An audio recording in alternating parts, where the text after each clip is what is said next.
날 구원하신 주 감사, 모든 것 주심 감사. 지난 추억. 오늘은 2022년도 맥주감사 주일입니다. 1년 상반기에는 맥주감사 주일이, 그리고 또 하반기에는 추수감사 주일이 이렇게 지켜져서 하나님께 감사드릴 수 있는 것이 얼마나 감사한지 모르겠습니다. 지난 상반기 동안 하나님께서 우리에게 베풀어 주신 모든 은혜를 기억하면서 우리의 감사의 제사를 받으시기 합당하신 하나님께 최선의 감사, 최대의 감사, 최고의 감사로 이 아침 예배드리는 여러분들을 위해 하나님의 크신 은혜가 가득하시길 축복합니다. 아멘. 상반기에 제가 은혜 가운데 있었다 하시면 크게 아멘 해보시기 바랍니다. 아멘. 하반기에는 더 큰 은혜가 내게 있을 것 같다 하시면 아멘 하시기 바랍니다. 아멘. 아멘대로 하반기에도 평안이 넘치고 감사가 넘치고 건강한 삶이 되시기를 주님의 이름으로 축복합니다. 아멘. 오늘 우리가 함께 읽은 잠언은 여러분 잘 아시는 대로 솔로몬이 지은 지혜서입니다. 솔로몬이 하나님께 1천 번제 소 1천 마리를 잡아서 제사를 드린 후에 하나님으로부터 아주 특별한 선물을 하나 받았습니다. 그게 우리가 알고 있는 지혜라고 하는 선물을 받았습니다. 다른 성경에는 듣는 마음이라는 뜻으로 이렇게 표현되어져 있어요. 하나님께서는 솔로몬에게 한번 보시겠습니까? 성경에 보면 거기에 작은 제목이 하나 붙어 있는데 뭐라고 되어 있어요? 젊은이들에게 주는 교훈. 따라해봅시다. 젊은이들에게 주는 교훈.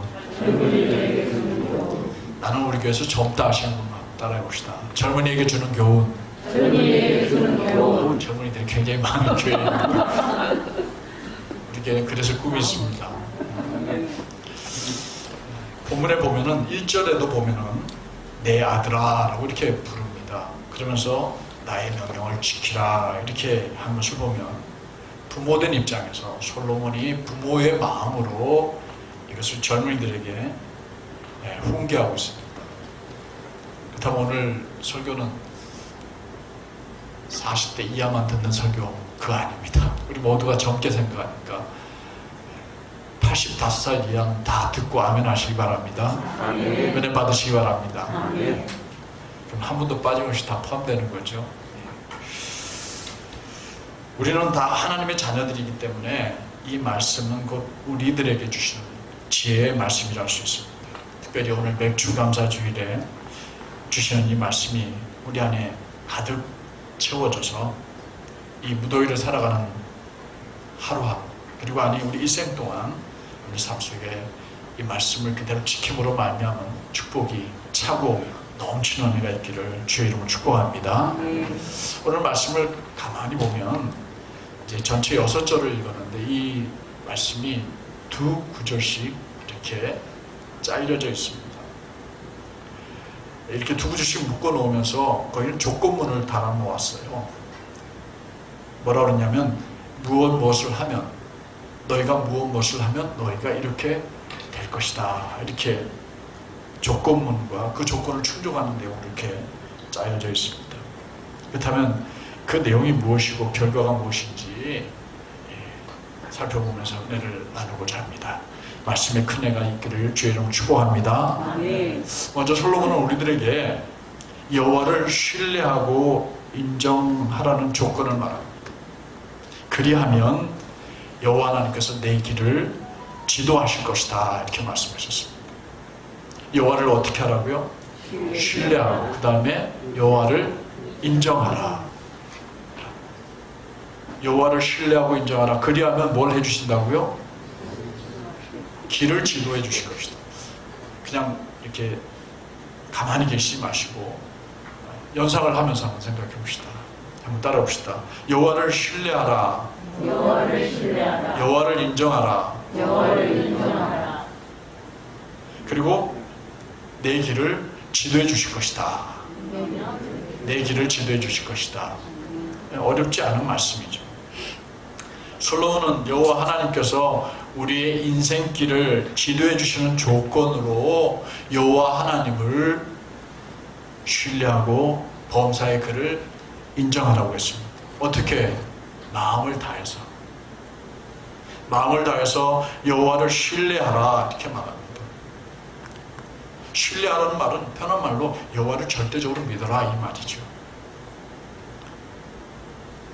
여호와를 마음을 다해서 신뢰하고 믿으면 우리의 길을 인도해 주신다, 지도해 주신다 말씀해 주셨습니다. 대신에 뭘 의지하지 말라고요? 내 명철을 의지하지 말라 이렇게 말했습니다. 솔로몬이 여호와를 신뢰했을 때 그는 세상 모든 사람들의 지혜보다 더 뛰어난 지혜를 선물로 받을 수 있었습니다. 그렇지만 그가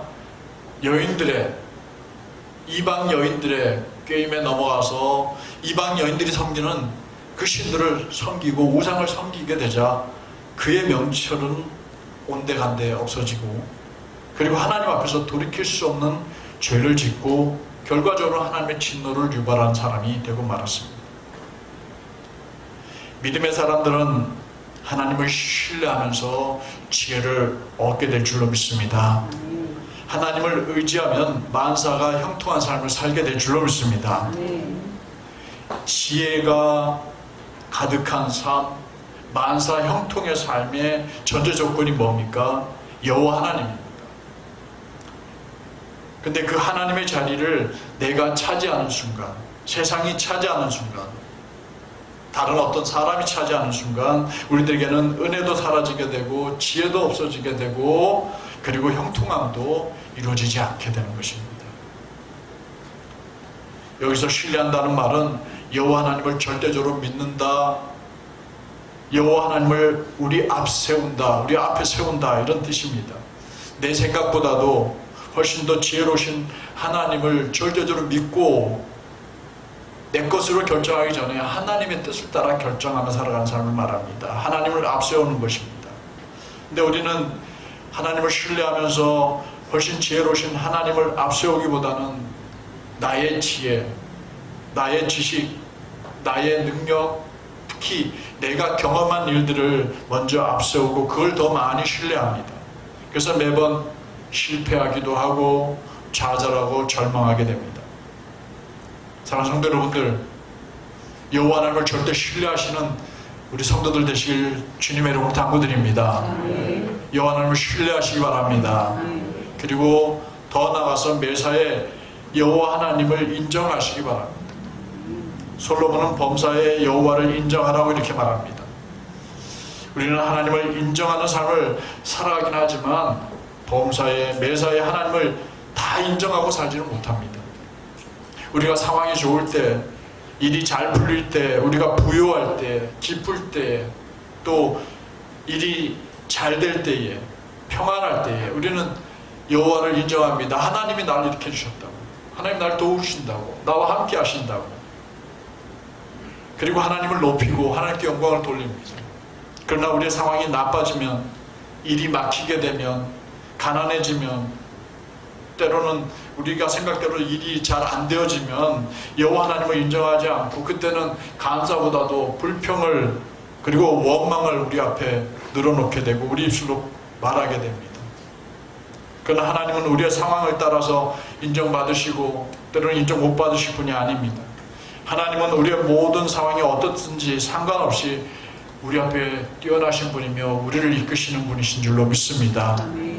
우리가 처한 상황과 우리의 모든 문제를 반드시 해결해 주실 분이 여호와 하나님이심을 인정하는 사람이 성숙한 믿음을 가진 사람이라 할 수 있습니다. 하나님은 결국 우리의 인생길, 천국길을 지도해 주시고 열어주시고 이끌어 가시는 분이십니다. 그 길을 열어주시는 조건이 하나님을 신뢰하는 겁니다. 범사의 하나님을 마음을 다해서 인정하는 겁니다. 하나님이 하셨다고, 하나님이 지금도 나를 이끌고 계신다고 매번 인정하는 겁니다. 우리가 모두 천국을 향하여 길을 걷고 있는 사람들입니다. 우리 모두가 순례자들입니다. 우리가 비록 다 구원은 받았지만 우리는 여전히 연약한 사람들이에요. 그러기에 앞으로 살아가면서 우리는 하나님을 신뢰하지 않고 범사에 하나님을 인정하지 않으면 우리는 우리의 길이 천국까지 안전하게 인도함 받을 수 없다는 사실 기억해야 해요. 그래서 하나님을 신뢰하고 하나님을 인정하면서 한 걸음 한 걸음 걸어가다 보면 하나님이 우리의 삶을 이끌고 계시고 지도하고 계신다는 것을 여러분들은 경험하게 될 줄로 믿습니다.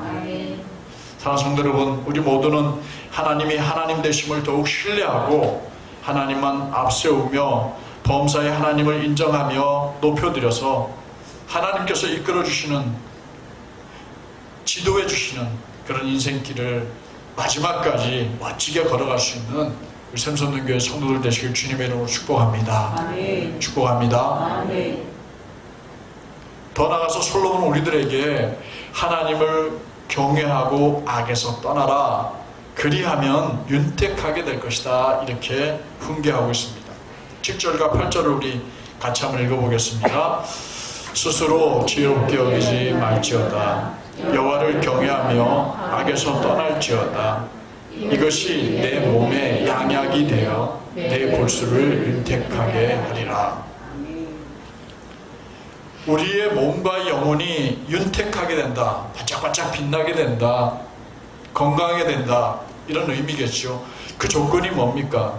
스스로 내가 지혜롭다고 생각하지 않고 여호와 하나님을 경외하고 악에서 떠나 사는 겁니다. 스스로 지혜롭게 여긴다, 이 말은 5절에서 말하는 자기의 명철을 의지한다는 말과 같은 의미의 말씀이죠.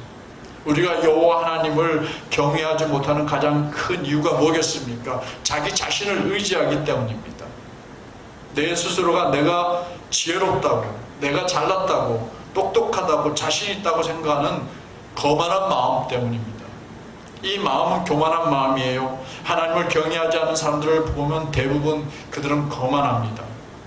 남을 우습게 여기고 그들 앞에서 우쭐거리고 늘 갑질을 하고 왕처럼 군림하면서 사는 사람들입니다.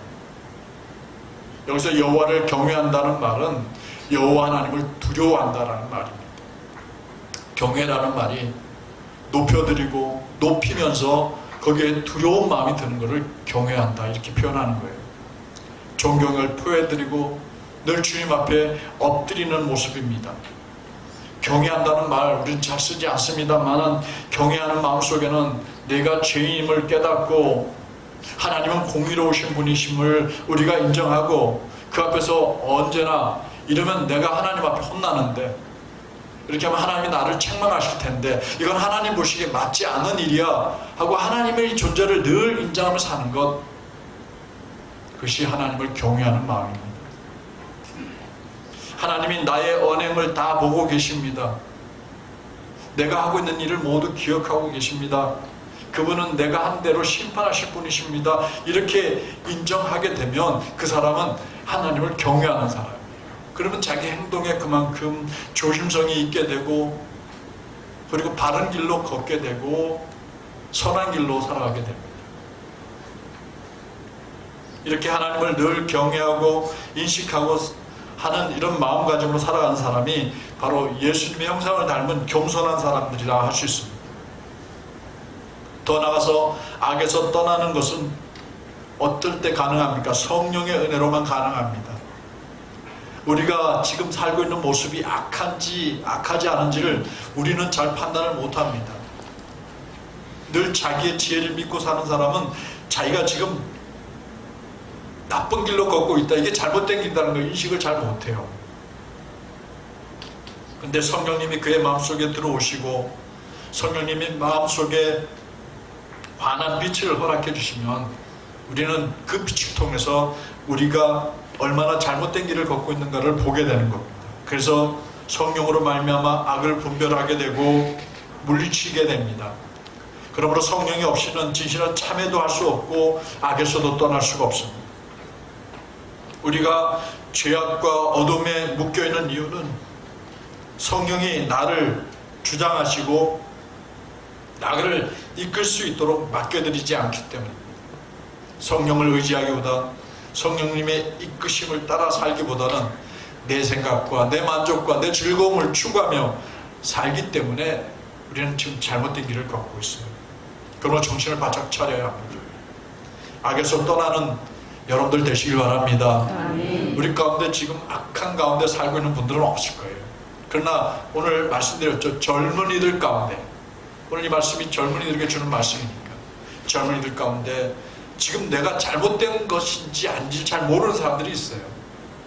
이런 사람들은 성령의 이끄심과 주님의 말씀에 잘 비추어서 자신을 돌아보면서 악에서 떠나는 삶을 살 때에 하나님이 그의 삶을 형통케 해주신 것입니다. 이렇게 자기의 지혜를 의지하지 않고 오직 여호와 하나님을 경외하며 악에서 떠난 삶을 살게 되면 그것이 우리에게 양약이 되어서 우리의 골수를 윤택하게 해준다고 했습니다. 윤택한다는 것은 빛이 난다는 뜻입니다. 우리의 영혼이 빛나고 우리의 몸이 빛난다는 것은 결국 건강한 모습을 상징하는 말이에요. 그래서 이 말을 공동번역 성경에는 이렇게 번역을 해놓았어요. 그리하면 내 몸이 튼튼해지고 뼈마디가 시원해지리라 이렇게 했습니다. 30대, 20대, 30대 젊은이들 가운데 지금 뼈마디가 쑤시고 아픈 분들은 안 계시죠? 근데 술에 쩔어 살아보십시오. 마약에 쩔어 살아보십시오. 그 사람들은 뼈마디마디가 아픕니다. 그리고 아이고 아이고 소리가 일어날 때마다 일어납니다. 우리말 성경에서는 이 구절을 이렇게 번역했어요. 이것이 내 몸을 건강하게 하고 내 뼈에 영양분이 될 것이다 라고 했습니다. 하나님을 경외하고 하나님을 늘 두려워하는 마음으로 하루를 살아보세요. 그러면 내가 사는 걸음이 바른 걸음이 되고 바른 길을 살아가기 때문에 두려울 게 없잖아요. 걱정할 게 없잖아요. 그러면 자신감도 생기게 되고요, 당당하게 되고요, 건강하게 되고요, 얼굴에는 윤기가 흐르게 될 줄로 믿습니다. 비싼 보약 먹어서 얼굴, 몸 건강하게 만들려고 하지 마시고 하나님 말씀, 하나님을 경외하는 마음으로 살아가 보십시오. 이런저런 건강 음식을 먹는 것보다 하나님을 경외하면서 악에서 떠나 살게 되면 영도 잘 되고 육신도 건강해짐을 믿으시기 바랍니다. 우리가 주님 앞에 부르심을 받는 순간까지, 하나님 앞에 서는 그 순간까지 여러분들의 영과 육이 모두 건강한 분들이 되시길 바랍니다. 윤택한 분들이 되시길 바랍니다. 건강 잃으면 다 잃어버리더라고요. 육신이 건강해야 정신도 건강해집니다. 정신이 건강해야 육신도 건강해집니다. 주님이 우리가 이 땅에서 육신을 갖고 사는 동안 영육간에 건강하게 살 수 있는 비결을 가르쳐 주셨어요. 그게 뭡니까? 바로 하나님 경외하고 악에서 떠나 사는 삶입니다. 사랑하는 성도 여러분, 우리 모두 우리를 스스로 지혜롭게 여기지 말고 항상 여호와 하나님을 경외하고 악에서 떠나 삶으로 여러분들의 영과 육이 그리고 골수까지도 윤택해지고 건강해지는 축복이 여러분들에게 넘쳐나길 축복합니다. 마지막으로 솔로몬은 우리들에게 여호와를 공경하면 우리의 창고가 차고 넘치고 또 가득 채워질 것이라고 훈계하고 있습니다. 우리 9절과 10절을 한번 읽어보도록 하겠습니다. 다시 읽어봅니다. 내 재물과 내 소산물의 처음 익은 열매로 여호와를 공경하라. 그리하면 내 창고가 가득히 차고 내 포도주 틀에 새 포도즙이 넘치리라. 솔로몬은 우리의 창고가 가득 채워지는 방법, 우리의 포도주 틀에 새 포도주가 넘치는 풍요로운 삶의 조건으로 여호와 하나님을 공경하라 이렇게 말하고 있습니다. 우리나라에는 포도주 틀이라는 게 없잖아요, 그죠? 성수실내 갔더니 이렇게 큰 바위 같은 걸 만들어가지고 그 위에다가 포도주를 모아놓고 따놓고 사람들이 거기서 막 뭐해요? 밟아요. 또 무거운 돌로 짓눌러 놓고요. 그래서 집을 만들더라고요. 가을이 됐거나 아니면 포도주를 걷어들이는 철이 되어서 포도주를 따가지고 포도주 그 틀에 포도주가 넘치면, 집이 넘치면 그 사람은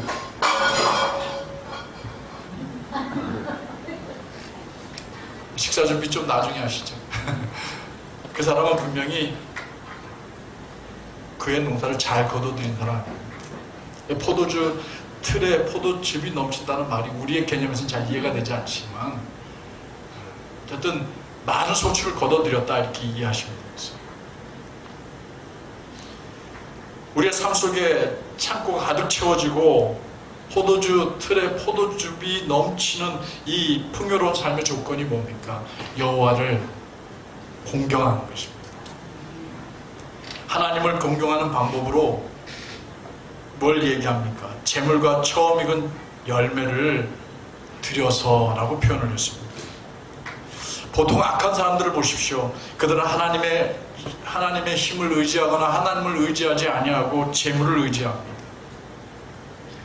시편 52편 6절과 7절을 우리 한번 다시 읽어보도록 하겠습니다. 다시 읽어봅니다.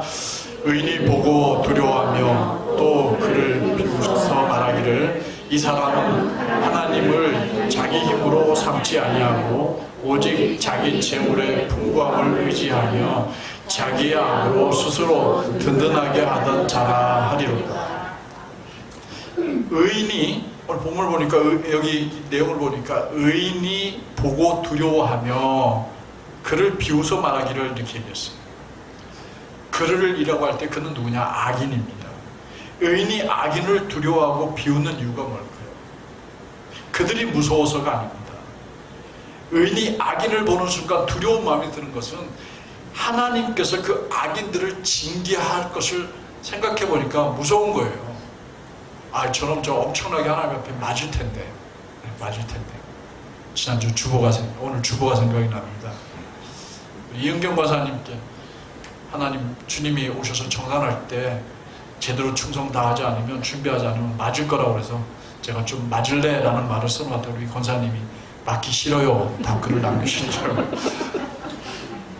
누군들 맞고 싶겠어요. 그런데 우리 임경원 시장이 더 놀랐어요. 깜짝 놀랐어요. 왜 맞지? 글을 남기셨는데 악한 사람이 하나님 앞에서 징계받아서 맞는 것을 보고 의인은 어떤 마음을 가져야 의인입니까? 두려워해야 돼요. 이거 정말 무서운 일이구나 라고 말입니다. 근데 악인들은 그걸 알아요? 몰라요? 모릅니다. 이것을 모르는 악인을 의인들이 그래서 비웃는 거예요. 왜냐하면 악인은 하나님을 의지하지도 않고 자기의 많은 재산을 의지하는 사람이기 때문에 결국 그 많은 재물은 사람들을 하나님에 대한 믿음에서 떠나게 만들어요. 잘못된 믿음, 그 재물을 가지고 잘못되게 사용하는 사람들이 그래요. 디모데전서 6장 10절에 이런 말씀이 있습니다. 한번 읽어볼까요? 돈을 사랑함이 일만 악의 뿌리가 되나니 이것을 탐하는 자들은 미혹을 받아 믿음에서 떠나 많은 근심으로써 자기를 찔러도다. 돈이 많으면 얼마나 행복합니까? 근데 여기 보니까 돈이 많은 것이 악의 뿌리가 된다고 표현했고요. 또 탐한다라는 표현이 나와요. 그리고 미혹이라는 단어가 나오고요. 근심으로 자기를 찔렀다. 굉장히 이 내용 자체가 부정적이잖아요. 근데 여기서 오해하시면 안 됩니다. 돈 절대 나쁜 거 아닙니다. 부자가 다 악인 아닙니다. 근데 돈만 의지하고 교만해지는 사람, 다른 사람을 무시하고 업신여기는 사람, 돈 많기 때문에 나쁜 사람이에요. 여러분들은 부자 되기를 원하십니까? 아멘도 안 하시네. 그럼 가난하게 사시기 원하십니까? 여러분들 부자 되시기 바랍니다. 자신을 가지세요. 하나님께서 여러분들에게 부자 되지 말라고 하신 것 아닙니다. 하나님께서는 그가 사랑하는 분들에게 풍성한 재물을 허락해 주십니다. 그건 아브라함은 나쁜 사람이었고요. 아브라함은 굉장히 부자였습니다. 이삭은 또 어떻고요? 욥은 어떻고요? 솔로몬도 전무후무한 부자였습니다. 하나님께서는 어떤 사람이든지 재물과 부여를 허락해 주셔서 누리고 살기를 원하시고 또 그렇게 해주시겠다고 말씀하셨어요. 우리들에게 또 말씀하시기를 우리는 꾸러 다니지 말고 꾸어줄지언정 꾸러 다니는 사람들이 되지 말라고 말씀하셨습니다. 하나님 우리가 부하기를 원하십니다. 그런데 하나님은 우리를 부하게도 하시고 가난하게도 하시는 분이시고 높이기도 하시고 낮추기도 하십니다. 우리에게 채워주시기도 하시고 빼앗아가기도 하시는 분이십니다. 그러므로 성경은 재물에 대해서 부정적이지 않습니다. 나는 우리 그리스도인들이 부자가 되었으면 좋겠습니다. 투자하는 것마다 5배, 10배 그냥 걷어들일 수 있었으면 좋겠습니다. 여러분들 다 빌딩 주인들 되시기를 바랍니다. 아멘 하시면 꼭 빌딩들 사시기 바랍니다. 이렇게 주신 물질로 선하고 아름답게 여러분들 생을 살아가십시오. 재물이 주는 부정적인 인생 그리고 부정적인 생각, 즉 돈은 일망하게 뿌리라는 고정된 관념에서 벗어나서 고장난 관념에서 벗어나서 내게 주신 물질을 가지고 하나님께 영광 돌리며 살면 돼요. 내게 주신 물질을 잘못 쓰고 탐욕을 내고 탐심을 가지게 되면 그 재물이 내 삶과 내 인생에 올무가 됩니다. 그러나 재물을 가지고 하나님을 경외하고 주님의 이름으로 가난한 사람들을 돕고 나누는 것이 습관이 되고 생활이 되면 됩니다. 요즘 미얀마 소식이 갑자기 들려와서 관심이 집중되더라고요. 우리 교회에서 미얀마에 우물을 파고 있지 않습니까? 연락이 왔어요. 우물 파기가 다 완공됐다고. 이제 거기에 현판식을 하고 이제 아마 그 현판식 하면서 이제 행사를 할 거예요. 그럼 사진 찍어가지고 또 비디오 찍어가지고 저희에게 보내줄 거예요. 근데 그 현판식에 필요한 뭐 우리 샘선교회 로고라든가 영문으로 된 이름 이런 걸 보내달라고 연락이 와서 이제 보내드리고 하면 이제 잘 끝나게 될 것 같은데, 살기 위해서 그들이 막 들판을 뛰는 걸 보면서 얼마나 마음이 안타까운지 모릅니다. 근데 우리에게 주신 재물로 그들을 도울 수 있다는 게 전 너무너무 감사했습니다.